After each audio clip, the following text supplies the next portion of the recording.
felt lonely, sad, frustrated, overwhelmed? Have you ever wanted to die? There's a new day, a new way to find your way. What is your vision? Tell us on Angel Mission.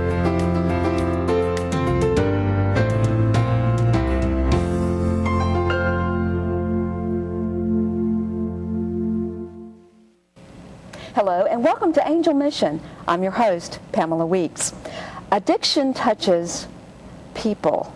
In our Discovery to Recovery series, we are hearing from experts in the addiction field.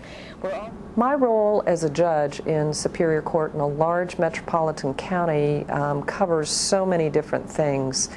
I handle everything from wonderful things such as adoptions to very difficult and challenging things.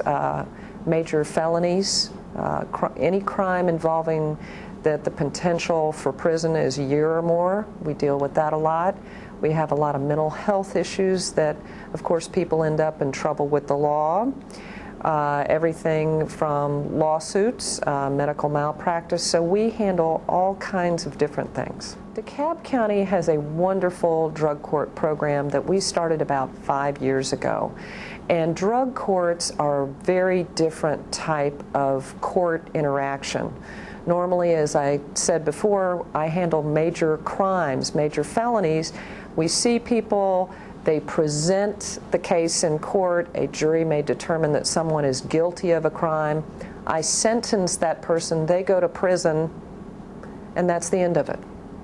With drug court, what you see is so many people that are involved in crime or have problems, have drug or substance abuse issues.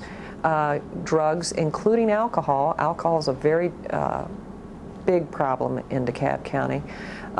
They end up coming back in court over and over again. They're not paying their child support, they've lost their job, they've gotten in trouble with the law because they've stolen to feed that drug habit. So 5 years ago, one of our judges, one of my colleagues, Bob Castellani, started our drug court. And drug courts are growing all over the state of Georgia and all over this country because judges understand that we can't keep throwing people in prison. We cannot afford to continue to build prisons for people that have a disease. Drug addiction, alcohol addiction is a disease, and what these folks need is they need therapy. They need accountability, which is what drug court provides. In our drug court program, they come before the judge every week. They've been in therapy to find out why they're using.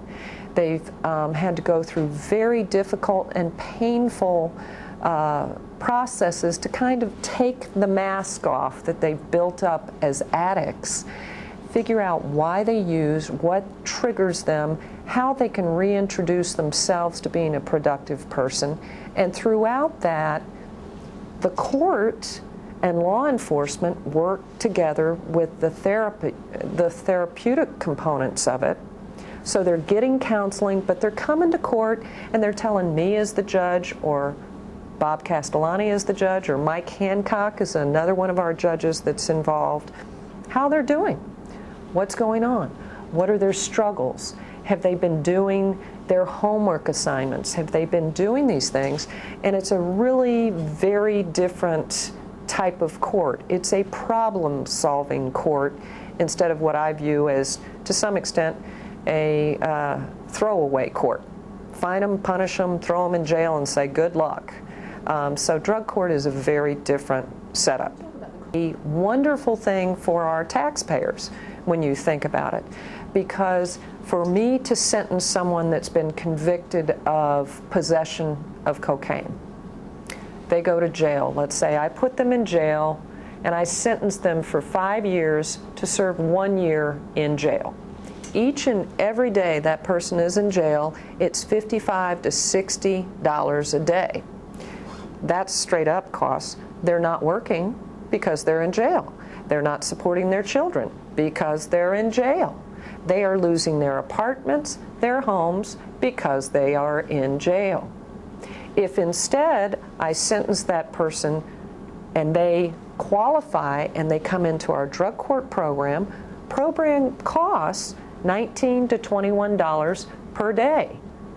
So from just that cost, there's a significant savings to all of us. We can keep the violent predators in jail.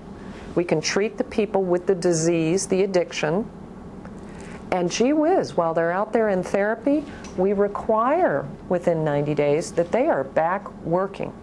We're starting a second track of drug court where from the get-go they have to maintain employment and pay for some of the drug court costs. So it's not even $19 to $21 a day. And oh gee whiz, they haven't lost their house. They're staying in school. They're caring for their children. They're paying their child support. So there's a radical difference between handling and managing addictive persons versus putting them in jail and punishing them for that disease.